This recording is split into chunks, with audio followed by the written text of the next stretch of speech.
Selamat hari saya ucapkan kepada Bu Naida dan juga rekan-rekan. Sebelum melakukan pembentangan, saya akan memperkenalkan diri dan juga rekan-rekan saya. Nama saya Ajmal Muzaffar bin Najamuddin. Di sebelah saya bernama Natasha Chong. Nama saya Nur Syazwani bin Hamdan dan nama saya Nur. Oke, kita masuk dalam bahagian pengenalan. Seperti yang kita sedia maklum, bahasa Melayu ialah bahasa rasmi negara dan juga medium komunikasi utama dalam institusi pendidikan. Namun demikian, penggunaannya semakin terkesan akibat dominasi bahasa Inggris dalam bidang akademik. Hal ini menimbulkan persoalan tentang keberkesanan penggunaan bahasa Melayu dalam komunikasi rasmi di universiti. Seterusnya kita masuk dalam bahagian latar belakang kajian. Kajian ini merupakan kajian lapangan yang dijalankan di Unita International University. Kami menggunakan kaedah temubual dan melibatkan seorang pensyarah dan seorang pelajar di Unita International University. Kajian ini bertujuan untuk mendapatkan gambaran sebenar penggunaan bahasa Melayu. Seterusnya kita masuk dalam bahagian objektif kajian. Kami ada 4 objektif kajian. Yang pertama ialah menganalisis penggunaan bahasa Melayu dalam komunikasi rasmi, mengenal pasti faktor yang mempengaruhi penggunaan bahasa, mengkaji cabaran penggunaan bahasa Melayu, dan menilai jurang antara dasar bahasa dan amalan sebenar. Seterusnya kita masuk ke pentingan kajian. Kajian ini penting kerana bahasa bukan sekadar alat komunikasi, tetapi ia juga merupakan media penyampaian ilmu dan pembentukan identiti nasional. Melalui kajian ini, kami dapat memahami peranan sebenar bahasa Melayu dalam konteks akademik serta cabaran yang dihadapi. Hasil kajian ini juga diharapkan dapat menyumbang kepada usaha memartabatkan bahasa Melayu dalam institusi pendidikan. Seterusnya, fokus kajian. Fokus kajian ini adalah terhadap penggunaan bahasa Melayu dalam 3 aspek utama, yaitu pengajaran dan pembelajaran, urusan pentadbiran, dan juga interaksi harian. Kajian ini juga mengambil kira 2 perspektif utama, yaitu daripada pensyarah dan pelajar, bagi mendapatkan pandangan yang lebih menyeluruh. Oke, seterusnya, faktor yang mempengaruhi penggunaan bahasa Melayu. Faktor yang pertama yaitu faktor sejarah, yaitu bahasa Melayu sebagai lingua franca sejak zaman Kesultanan Melayu Melaka dan digunakan dalam perdagangan dan pentadbiran, dan warisan sejarah merupakan kedudukan bahasa rasmi.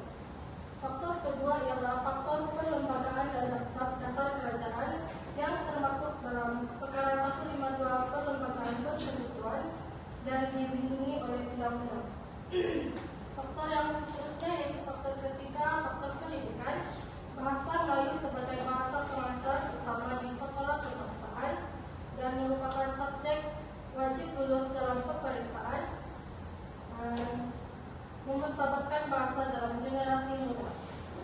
Faktor yang terakhir yaitu faktor sosial dan perpaduan yang merupakan alat komunikasi masyarakat majmuk, menggalakkan perpaduan dan kepahaman dan membentuk identiti nasional. Cabarannya ialah yang pertama, tidak mengetahui penggunaan tata bahasa, kurang pengesahan ejaan dan struktur ayat, berlaku kesalahan bahasa dalam penulisan dan percakapan, serta menjejaskan kejelasan dan keberkesanan komunikasi. Cabaran kedua yaitu tiada panduan tata bahasa yang jelas, seperti bahan rujukan sukar dipahami, dalam kurungan bahasa terlalu tinggi, kurang bahan pembelajaran yang menarik dan mudah, dan juga pelajar kurang minat untuk mendalami tata bahasa. Cabaran seterusnya ialah penggunaan bahasa rojak, seperti bahasa campuran Melayu dan Inggris, dipengaruhi oleh media sosial dan pergaulan harian, dan ia menyebabkan terjejasnya keaslian dan varieti bahasa Melayu. Cabaran yang terakhir ialah sikap masyarakat. Masyarakat menganggap kesalahan bahasa sebagai perkara biasa dan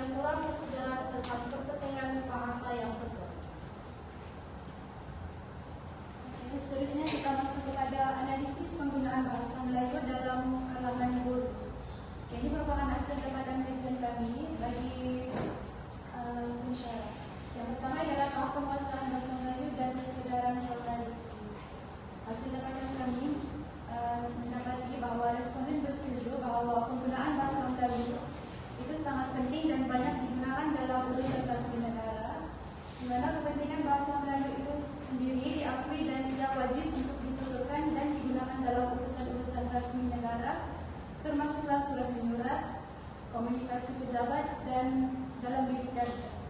Dan seterusnya, kelemahan yang dikenal pasti ialah jurang penggunaan format surat rasmi yang betul, di mana terdapat pelbagai jenis format surat rasmi yang kita ketahui pada hari ini, dan seterusnya ialah kelemahan dalam ketepatan tata bahasa. Ini pula bagi hasil dapatan oleh responden pelajar, di mana pelajar kami bersetuju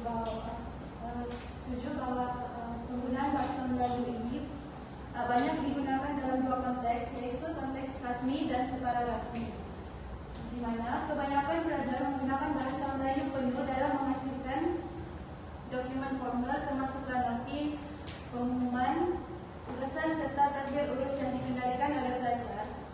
Dan walau bagaimanapun, mereka juga cenderung untuk menggunakan bahasa campuran atau lebih dikenali sebagai bahasa wajah dalam komunikasi harian, seperti yang kita gunakan dalam urusan harian. Seterusnya, dominasi bahasa campuran.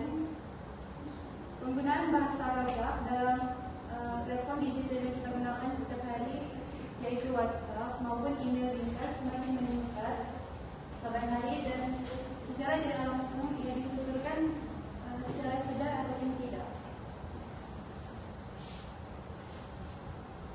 Dan seterusnya adalah cadangan strategi. Yang pertama adalah menerapkan penggunaan bahasa Melayu sejak dari bangku sekolah lagi. Pendedahan awal membantu pelajar membina asas bahasa yang kuat dan yakin menggunakan bahasa Melayu dalam situasi rasmi. Seterusnya adalah menyediakan berbagai panduan seperti rujukan buku, kamus atau format rasmi. Panduan yang jelas memudahkan pengguna memahami struktur dan mengurangkan kesalahan bahasa. Dan yang terakhir ialah penggunaan teknologi seperti aplikasi simakan tata bahasa. Teknologi dapat membantu mengesan kesalahan dengan cepat dan meningkatkan kemahiran bahasa secara berterusan. Sebagai kesimpulan, bahasa Melayu adalah bahasa ilmu dan pentadbiran. Ianya masih relevan tetapi hadapi cabaran globalisasi kerana dominasi bahasa Inggris yang memberi tekanan. Isu dan cabaran adalah seperti lemah tata bahasa, kurang panduan mesra pengguna, dan penggunaan bahasa roja. Cadangan penyelesaian adalah pendidikan awal yang konsisten, akses mudah kepada panduan, integrasi teknologi dalam penulisan.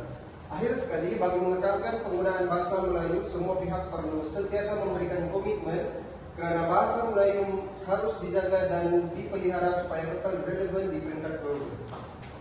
Sekian dan terima kasih.